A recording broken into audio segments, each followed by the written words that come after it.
우리가 섬기는 하나님은 방향을 잃고 또 표류하는 인생에게 길을 보여주시는 분, 가장 위대한 인생의 전문가입니다.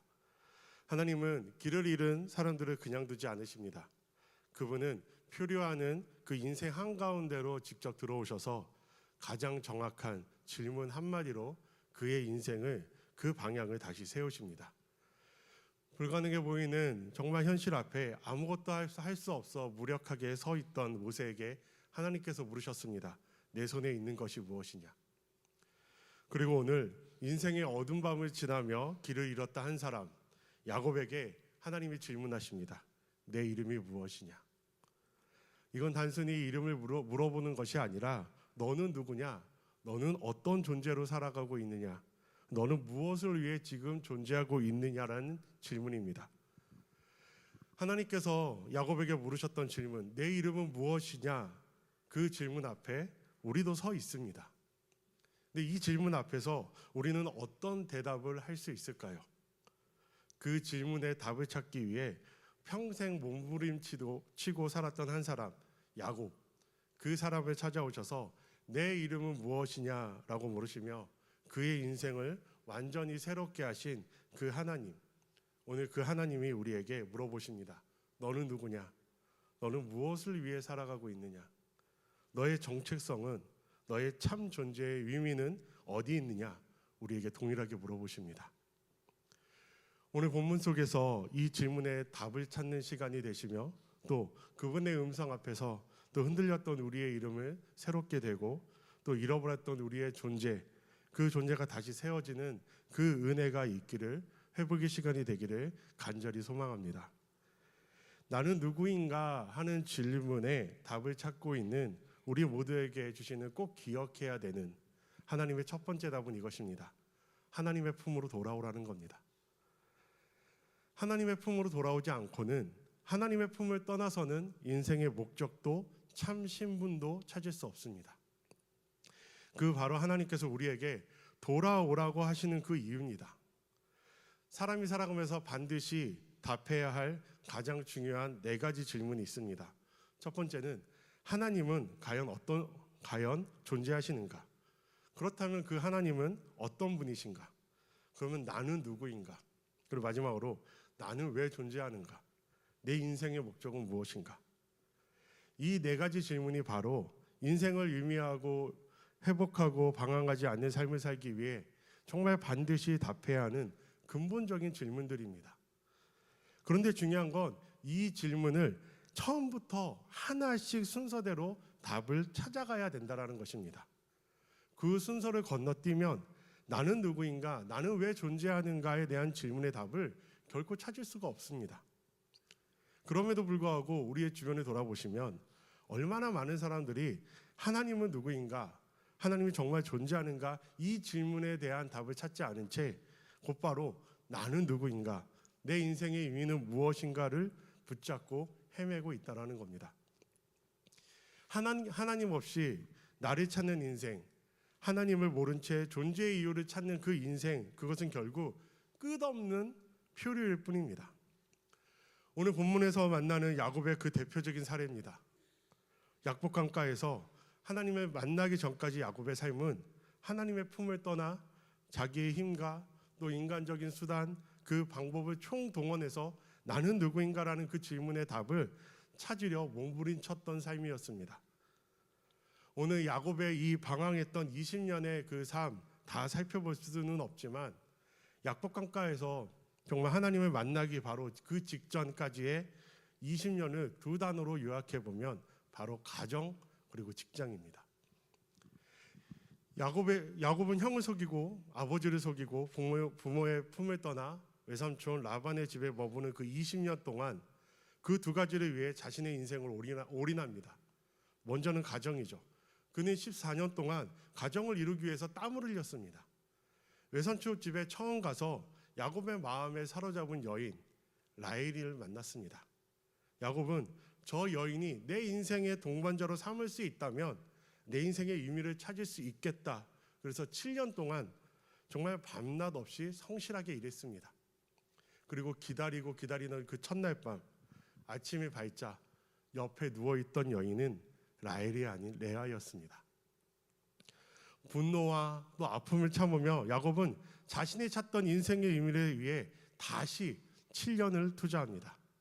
결국 라헬을 아내로 맞았지만 결국 14년 그동안의 그 땀 흘려 이룬 가정은 그가 찾던 인생의 의미, 자신의 존재 이유를 밝혀주지 못했습니다. 오히려 그 가정은 더 많은 아픔과 상처가 남았습니다.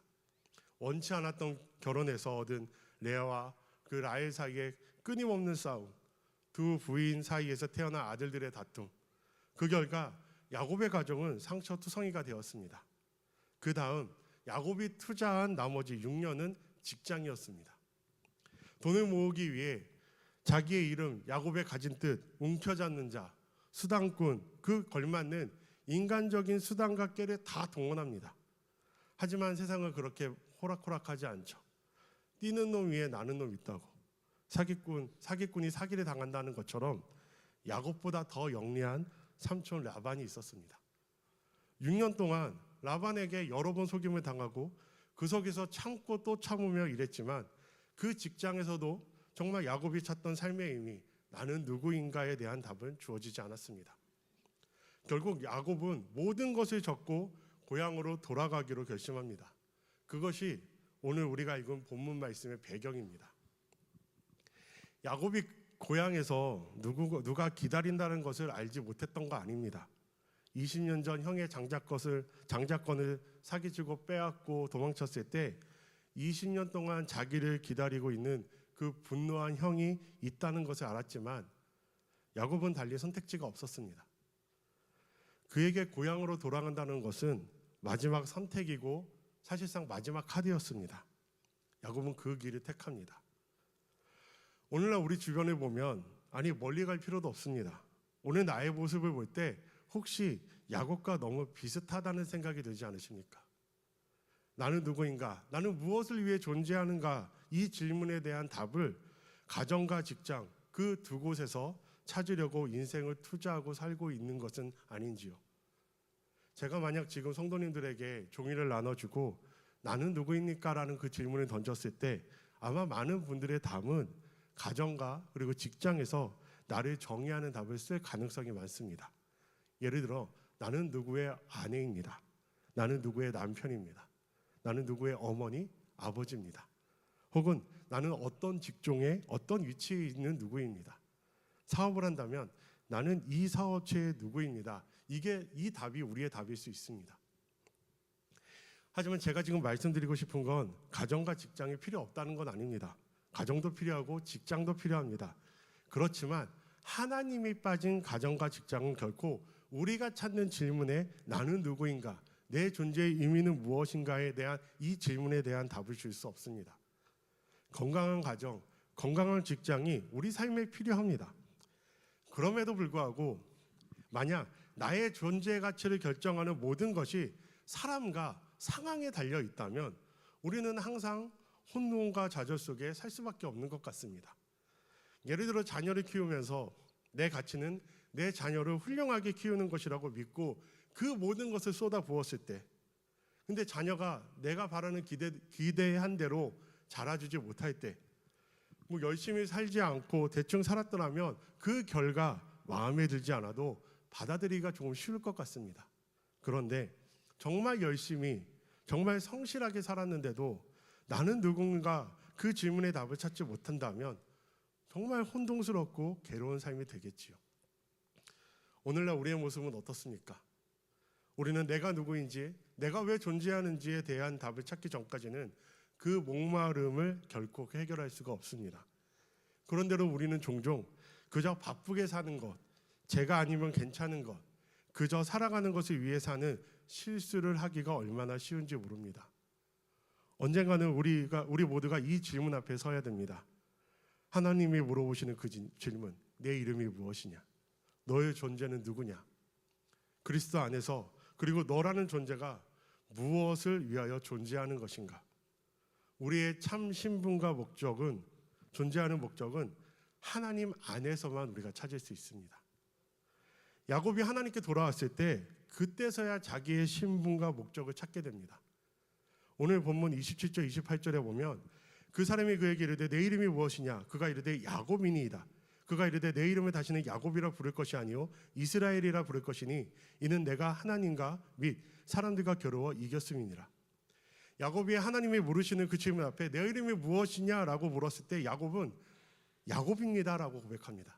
근데 그 고백은 나는 사기꾼입니다. 나는 내 수단과 방법만 의지하며 살아온 사람입니다라고 고백하는 겁니다. 그때 하나님께서 얘기하십니다. 너는 이제 야곱으로 살 인생 아니라고. 너는 이스라엘이 될 것이라고. 이 땅에 태어난 너의 참 정체성은 너의 존재의 목적이라고. 이스라엘이라는 그 새 이름, 그 이름의 의미는 하나님이 다스리신다, 하나님이 이기신다라는 그러한 의미입니다. 그러면 왜 그 이름을 주시면서 이는 내가 하나님 및 사람들과 겨루어 이겼다고 말씀하셨는가 하면 야곱의 삶은 알지만 야곱은 자기의 수단과 방법을 통해서 사람을 이겼을 때는 항상 졌습니다. 형 에서를 이긴 것 같지만 그는 거기서 졌고요. 아버지 이삭을 속인 것 같지만 그 싸움에서 자기가 속이고 이긴 것이 아니라 자기는 도망을 쳐야 하는 진 싸움이었습니다. 그리고 오늘 이 싸움도 야곱이 하나님을 이기지 않았습니다. 하나님이 그렇게 말씀하시는 이유는 이스라엘로 산다는 것, 지는 것 같아도 사실은 하나님의 은혜로 진정한 승리를 누리는 그 삶을 사는 것이라고 얘기합니다. 예전에 야곱은 어땠나요? 자신의 수단, 자신의 방법 다 동원해서 겉으로는 다 이기는 것 같습니다. 근데 결국 항상 지고 항상 상처받는 삶이었습니다. 하지만 이제 하나님께서 새 이름을 주셨습니다. 이스라엘. 즉 이긴 것 같아도 지는 것 같아도 약해 보이지만 하나님의 은혜로 이기는 삶이 너의 삶이라고 이스라엘이라는 이름을 하나님께서 붙여주신 겁니다. 오늘 야곱이 하나님 품으로 돌아와서요, 새 신분을 회복하게 되니까 그의 인생의 어두운 밤이 끝났다고 성경은 이렇게 묘사합니다. 창세기 32장 31절에 그가 브니엘을 지날 때에 해가 돋았다고. 야곱의 삶은 처음부터 밝지 않았습니다. 아버지 이삭을 속이고 형 에서를 속이고 고향을 떠났던 그때 야곱의 삶은 어두운 밤이었습니다. 그리고 지난 20년 동안 자기 수단과 자기 방법을 다 동원해서 내가 누구인가 그 질문을 답하려고 발버둥쳤던 그 인생, 그 또한 어두운 밤이었습니다. 하지만 하나님 품에 돌아와서 자신의 새 신분과 정체성을 찾았을 때 그때부터 어두운 밤이 걷히고 새로운 아침이 밝았습니다. 빛나는 낮, 밝은 햇살처럼. 야곱의 삶 속에 하나님의 은혜로 시작된 새로운 삶이 이제 펼쳐진 것입니다. 하나님의 품으로 돌아와서 나의 참 신분, 내가 누구인가, 나는 무엇을 위해 존재하는가 하는 것을 그 답을 찾게 될 때 우리의 인생의 어두운 밤은 끝나게 됩니다. 우리의 인생의 어두운 밤은 인간의 노력으로 밝힐 수 없습니다. 야곱을 보세요. 야곱은 인간의 수단과 방법을 동원해서 살 동안에 항상 밤이었습니다.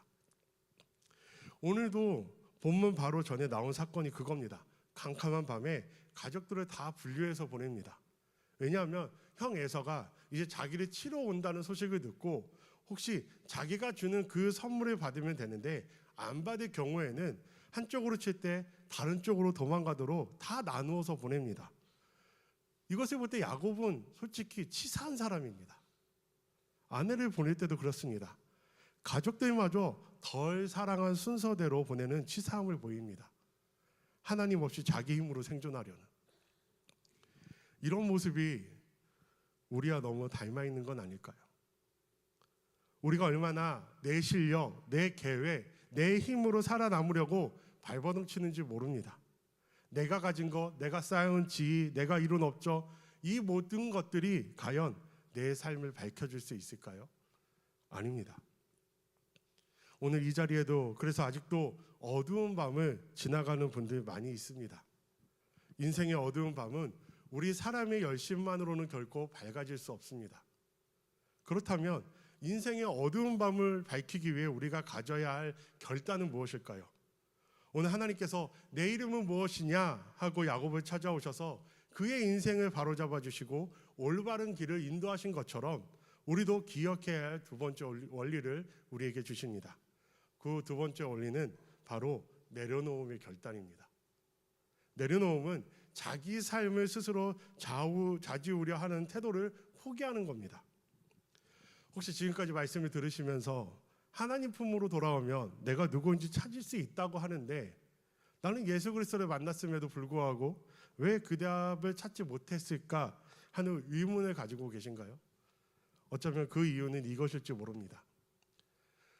하나님을 만났음에도 불구하고 여전히 인생의 그 주인의 자리에 내가 앉아 내 방식, 내 수단, 내 가치를 증명하라는 삶을 내려놓지 못하기 때문에 그런 건 아닐까요? 자신의 삶의 주인으로 새로운 일을 포기해야 하는데 자신의 방법과 스케줄을 고집하던 마음을 내려놓아야 하는데 내려놓음이라는 것이 쉽지 않습니다. 우리들이 예수 그리스도를 만남에도 불구하고 어떻게 보면 주님을 닮아가는 그 가정의 싸움이 내려놓음과의 싸움 아닐까요? 하나를 내려놓으면 또 내려놓을 것이 있고 또 그거 내려놓으면 또 내려놓을 것이 있고 그래서 내리기 싫어서 그거 붙잡고 싸우는 싸움이 우리 속에 있는 싸움 아닐까요? 야곱의 삶도 한마디로 표현하자면 하나님이 계속 내려놓으라고 그러면 내가 너의 인생 책임져 주시겠다고 내려놓으라는 그 하나님과 그 하나님을 신뢰하고 내려놓기 싫어서 내려놓지 않는 야곱의 싸움. 야곱의 인생을 잘 살펴보시면요, 하나님이 그의 삶에 나타날 때마다 하나님이 주셨던 약속은 동일합니다. 내가 너의 인생 책임지겠다라는 겁니다. 야곱이 출생할 때 하나님이 나타나셔서 그에게 너가 태어날 때 세상의 순서로는 봐서는 둘째로 태어나지만 내가 너를 장자로 축복하겠다고 하나님이 이미 그의 인생 축복하셨습니다. 그래서 창세기 25장 23절에 보면 여호와께서 그에게 이르시되 두 국민이 내 태중에 있구나. 두 민족이 내 복중에서부터 나누이리라. 이 족속이 저 족속보다 강하겠고 큰 자가 어린 자를 섬기리라 하셨더라. 에서와 야곱은 쌍둥이죠.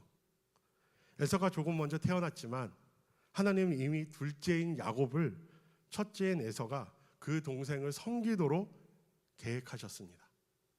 그런데 야곱은 그 하나님의 계획을 신뢰할 수 없었죠. 그래서 그는 자기 수단과 방법을 동원합니다.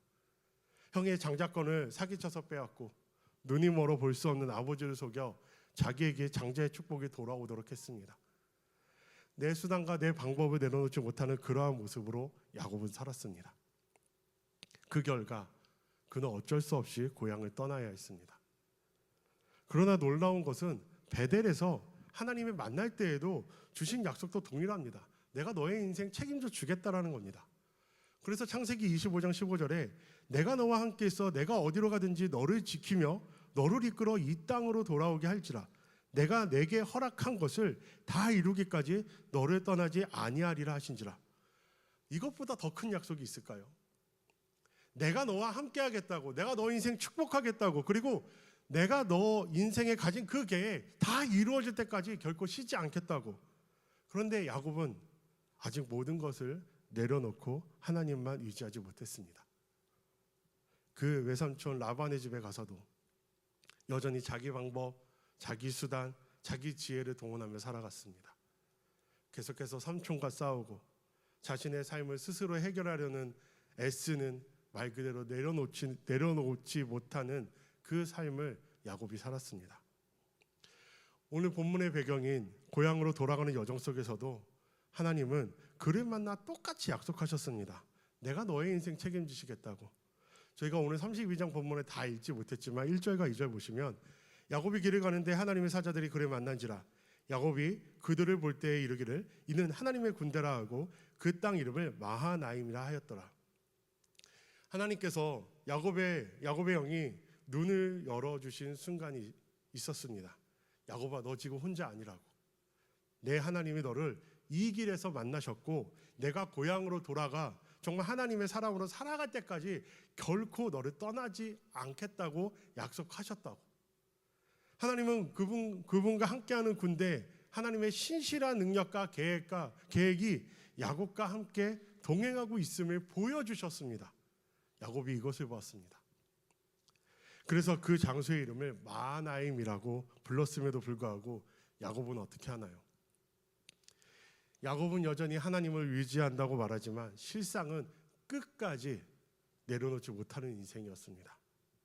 형 에서가 군대를 이끌고 자신에게 온다는 그 소식을 듣자마자 그 마음에 두려움이 쌓입니다. 그러자 또다시 자기의 지혜를 동원하기 시작합니다. 재산을 둘로 나누고 가족들도 나누고 혹시나 하나라도 살아남게 하려는 계산과 두려움을 선택합니다. 결국 그는 모든 것을 다 보내고 자기만 남아서 그 약복 나루에 홀로 서게 되었습니다. 그 밤이 바로 야곱의 인생이 완전히 무너진 자리, 인생의 끝자락이었습니다. 그래서 하나님은 그 밤에 찾아오십니다. 인간의 모든 순환과 방법이 끝나는 그 자리에서 하나님은 야곱을 만나셨습니다. 이 장면이 우리에게 무엇을 말씀해 주시는지 아시나요? 하나님은 우리를 사랑하시기에 결코 포기하지 않으시는 하나님이시라는 겁니다. 오늘 야곱과 밤이 새도록 싸우시는 그 하나님의 모습은 그를 너무 사랑하셔서 그 안에 최선을 이끌기 위해 결코 포기할 수 없는 그 하나님의 사랑을 우리에게 보여주고 계신 겁니다. 하나님이 야곱과 이렇게 오랜 시간 씨름을 해야 될 필요가 있었을까요? 근데 오늘 본문 25절에 보니까 야곱의 허벅지 관절, 예전 번역에 보면 환도뼈, 그러니까 허벅지와 그 엉덩이 사이에 연결된 곳에 있는 관절에 딱 치시니까 야곱이 평생 다리를 절면서 살았습니다. 근데 거기서 쳤다라는 이 단어가 막 후려친 것 같이 들리는데 이 단어는 어떤 단어냐면 하나님께서 이사야를 부를 때 천사를 통해서 그의 입술을 정결케 하기 위해서 터치하셨는데 그 단어와 똑같은 단어입니다. 하나님이 그냥 야곱의 그 허벅지와 엉치뼈를 연결하는 관절을 살짝 터치하시니까 평생 불구로 살았습니다. 근데 왜 그 하나님이 밤새도록 야곱과 씨름을 했을까요? 그 이유는 야곱이 스스로 내려놓기를 기다리셨기 때문입니다. 야곱은 여전히 남아있는 내가 해보겠다, 내가 이 길을 만들어내겠다, 그 자아의 힘이 완전히 꺾이기를 하나님이 오래 참고 기다리신 겁니다. 그런데 기다렸는데 야곱이 놓지 못합니다. 그래서 하나님께서 그 환도뼈를 허벅다리를 치신 겁니다. 자기가 야곱을 이기지 못함을 보고 하는 표현은 하나님이 야곱의 고집을, 그 옛사람의 모습을 하나님이 그냥 두어서는 바뀔 수 없기 때문에 하나님이 그렇게 결정하셨다라는 겁니다. 우리의 인생에도 하나님께서 이렇게 하실 때가 있습니다. 물론 모든 고난이 징계는 아닙니다. 그러나 어떤 고난은 하나님께서 우리를 다시 부르시는 사랑의 손길일 수 있습니다. 하나님은 우리를 포기하지 않으십니다. 그래서 인내하시고 경고하시고 기다리시지만 우리가 끝까지 파멸의 길을 향해 걸어갈 때 그 길을 막으시고 흔드시고 하나님께서 멈추게 하신다라는 것입니다. 때로는 우리의 경제를 흔드시고 우리의 건강을 멈추게 하십니다. 때로는 직장을, 때로는 관계를, 삶의 기반을 흔드시기도 하십니다. 그러나 그것은 저주가 아니라 하나님의 사랑의 경고음입니다. 거기가 아니라고, 돌아오라고. 하나님의 부르심입니다. 하나님이 얼마나 오래 인내하시는 하나님인지 모릅니다. 인간적으로 보면 사실 저는 에서가 더 멋있습니다. 그렇게 보입니다. 그런데 왜 하나님은 야곱을 그렇게 오랫동안 기다리셨을까요? 그 답은 사랑이지 않을까요? 우리는 어떤 모습으로 살아가고 계십니까? 물론 쩔뚝거리면서라도 하나님 앞에 돌아올 수 있는 것 은혜입니다. 그렇지만 하나님은 우리가 하나님의 뜻을 알고 하나님을 신뢰하고 쩔뚝거리지 않고서도 돌아오는 하나님의 사람이 되기를 기다리고 계신 건 아닐까요? 하나님과 싸워서 이긴 사람은 없습니다. 아직 내 마음에 내려놓을 수 없다, 버티고 있다면 기억하셔야 됩니다. 하나님과 싸워서 이긴 사람은 그 누구도 없습니다. 내 손에 있다고 해서 다 내 것 아닙니다. 움켜쥐고 있다고 해서 그것도 다 내 것 아닙니다. 야곱도 그렇게 살았습니다. 재산도, 가족도, 자기의 젊음, 그리고 시간도 모든 것을 움켜쥐고 살았습니다. 그런데 하나님께서 야곱 강가에서 야곱을 만나시고 하나씩 내려놓게 하셨습니다. 그가 그렇게 움켜잡고 있던 그 모든 것, 자기의 인생, 자랑과 힘, 수단과 방법까지 하나님께서 하나씩 놓게 하셨습니다. 그제서야 야곱이 깨달은 겁니다. 내가 움켜쥐는 것이 내 것이 아니라면 이제 하나님만 붙잡으면 모든 것이 붙잡히겠구나. 그래서 그가 얘기하죠. 하나님, 내게 축복하지 아니하시면 나는 여기서 가지 않겠습니다라는 결단합니다. 그동안 내 실력으로 의지하면서 발버둥 쳤지만 이제는 하나님 은혜만 의지하겠습니다라고 얘기합니다. 나를 축복해달라고. 그 축복 없으면 놓을 수 없다고. 야곱에게는 놓을 것을 놓고 붙잡을 것을 붙잡는 그 집념이 있었습니다. 우리는 이것을 잊지 말아야 됩니다. 무엇 하나 내 손에 있다고 내 것 아닙니다. 언젠가는 내려놓아야 하는 그것이 우리의 삶 아닐까요? 우리가 가진 많은 것들 내 것 아닙니다. 내가 원한다고 내가 마음만 먹으면 가질 수 있는 그런 것들이 아니라는 것입니다. 가장 안전한 장소는 그것이 하나님께 맡겨졌을 때입니다. 그래서 내려놓으라는 겁니다. 그리고 하나님은 우리에게 내려놓으라는 또 한 가지 이유가 있습니다. 내려놓음이 있을 때 하나님이 더 풍성하게 채워주신다는 것입니다. 그것을 신뢰하고 내려놓으라는 겁니다. 오늘 야곱이 그것 놓으며 죽은 줄 알고 살았던 것을 내려놓으니까 딱 내려놓으니까 하나님께 그의 삶에 평안을 주셨습니다. 야곱의 삶은요 항상 쫓기는 삶이었습니다. 형에게, 외삼촌에게 항상 쫓기는 삶이, 평안이 없는 삶이 야곱의 삶이었습니다. 하도 사기를 많이 당하니까요. 또 사기당할까 봐 밤낮 이루지 못하고 살았던 삶이 야곱의 삶 아니었을까요? 그런데 오늘 하나님께서 그에게 평안을 주셨다라는 겁니다. 31절에 보니까 그가 브니엘을 지날 때 해가 돋았고 그의 허벅다리로 말미암아 절었더라.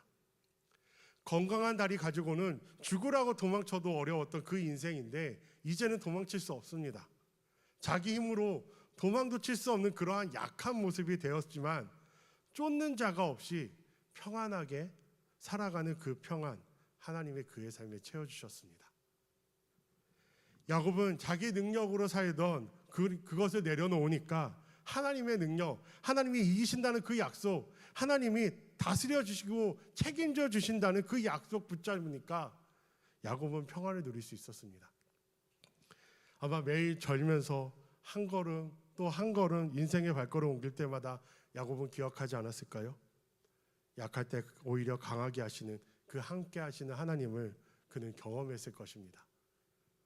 내려놓을 수 있다면 하나님은 그동안 내가 얻기 위해서 그렇게 애쓰고 힘썼던 것, 얻지 못한 그것, 하나님이 우리 삶에 채워주십니다. 야곱이 내려놓으니까 하나님께서 그의 삶의 온전한 회복으로 채워주셨습니다.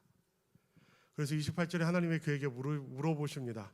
내 이름은 다시 야곱으로 부를 것이 아니요 이스라엘이라고 부를 것이라고 하나님이 야곱에게 찾아오셔서 너의 이름을 무엇이냐고 물었던 그 질문이 그의 인생의 가장 어두운 밤에 야곱이 아버지에게 그에게 물었던 고향을 떠나기 전에 마지막 질문과 동일합니다.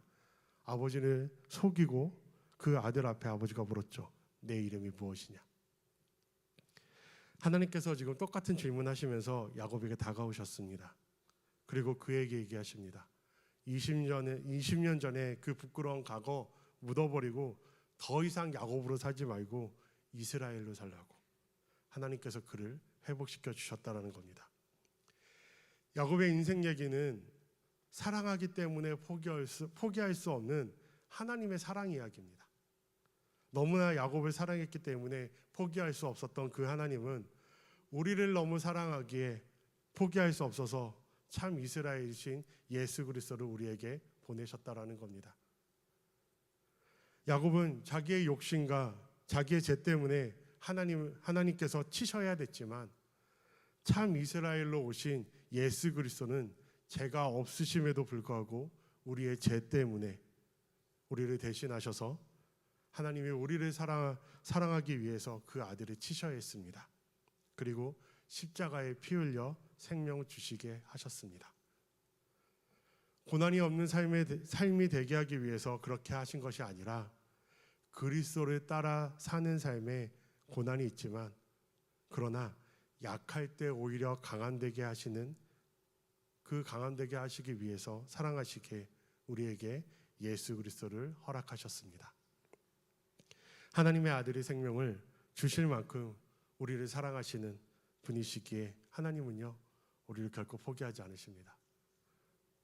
우리 속에 있는 최선이 나올 때까지 하나님은 결코 포기하지 않으십니다.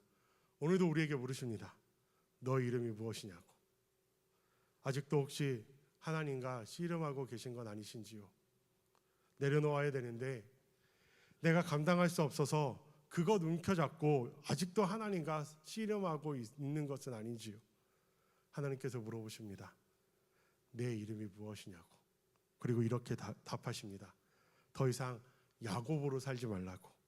혼자 짐을 지고 어두운 가운데서 헤매는 야곱으로 살지 말고 하나님이 책임져 주시는 인생, 하나님 손에 붙잡힌 인생, 이스라엘로 살아가라고 하나님은 오늘도 우리를 부르신다라는 것입니다. 더 이상 야곱이 아닌 이스라엘로 살아가려고.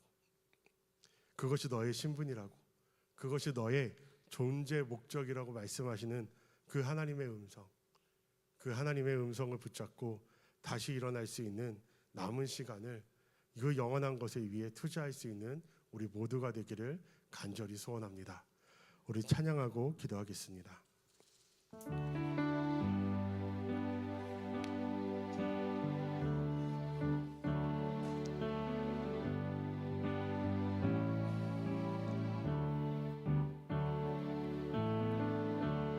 은혜 아니면 살아갈 수가 없네. 호흡마저도 다 주의 것이니 세상 평안과 위로 내게 없어도 예수 오직 예수뿐이네. 그 신계회 다 볼 수도 없고 작은 고난에 지쳐도 주께 묻기 나의 모든 삶 버티고 견디게 하시네. 은혜 아니면 살아갈 수가 없네. 나의 모든 것 다 주께 맡기니 참된 평안과 위로 내게 주신 주 예수 오직 예수뿐이네. 그 신계회 나 볼 수도 없고 작은 고난에 지쳐도 주께 묻기 나의 모든 삶 버티고 견디게 하시네. 은혜 아니면 살아갈 수가 없네. 나의 모든 것 다 주께 맡기니 참된 평안과 위로 내게 주신 주 예수 오직 예수뿐이네. 우리 시간 들은 말씀 기억하면서 정체성을 잃은 나를 찾아오신 하나님 앞에 나아가게 해달라고, 숨김없이 나를 드러내고 내 안에 야곱 같은 교만 무너지게 해달라고, 내 삶의 주인, 내 주인을 내려놓게 하셔서 모든 계획과 자존심을 주님께 맡기고 다시 하나님의 품에 이끌어 달라고, 야곱으로 살던 인생이 이스라엘로 세워지게 하시고 하나님의 은혜로 승리하는 인생 되게 해달라고 이 시간 함께 기도하겠습니다. 주여.